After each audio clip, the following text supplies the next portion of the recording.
हो गईं, जहां हंसा अपनी बच्ची के मर जाने से फूट फूट कर रो रही थी। राधा मंजरी की तरफ देखकर बोली कि इसी के पाप के कारण तुम्हारी मासूम बेटी की जान गई। जब हंसा ने मंजरी की तरफ देखा तो मंजरी ने सारी बात बताई कि कुछ दिनों से तुम पानी लेने नहीं जा रही थी, इससे तुम्हें मालूम नहीं है कि हमने वहाँ एक डोलिये की जान बचाई थी। अब वो हमारे लिए ढोल बजाता है और हम गरबा खेलते हैं। कुछ देर ढोल की ताल पर झूमकर अपने दुख दर्द भूल जाते हैं, पर राधा का ये मानना है कि हमने गरबा खेलकर पाप किया है, जिसकी सजा तुम्हारे बच्चे को मिली। अगर तुम्हें भी यही लगता है कि मैं तुम्हारी गुनहगार हूँ, तो खड़ी हुई तुम्हारे सामने जो भी सजा दो मंजूर है। हंसा रोते हुए बोली कि जिसका पाप है वो हुक्का लगाकर बैठा है बाहर चारपाई पर। 9 महीने से हाथ जोड़कर मिन्नतें कर रही थी कि पेट में बच्चा है, मत मारा करो, लेकिन कल जोर से लात मारी और ये सब हो गया और उसे कुछ फर्क भी नहीं पड़ा। अगर देवी माँ सभी पापों की सजा देती तो गांव में इतने मर्द जिंदा नहीं बचते। वो रोने लगी और बोली कि थोड़ी तबीयत ठीक हो जाए तो मैं भी आऊंगी तुम्हारे साथ गरबा खेलने। शायद गरबा खेलने से मेरी मन का दर्द कम हो जाए।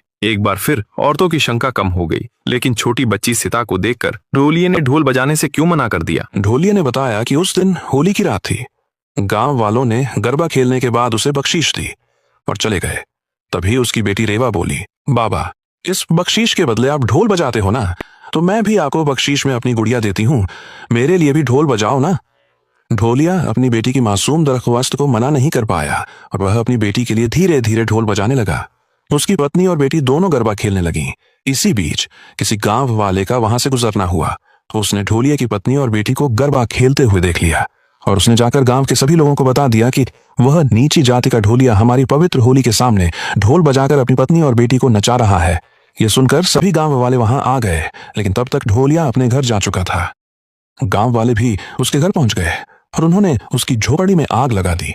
ढोलिये ने अपने परिवार को बचाने की बहुत कोशिश की, लेकिन वह अपनी पत्नी और बेटी को नहीं बचा पाया।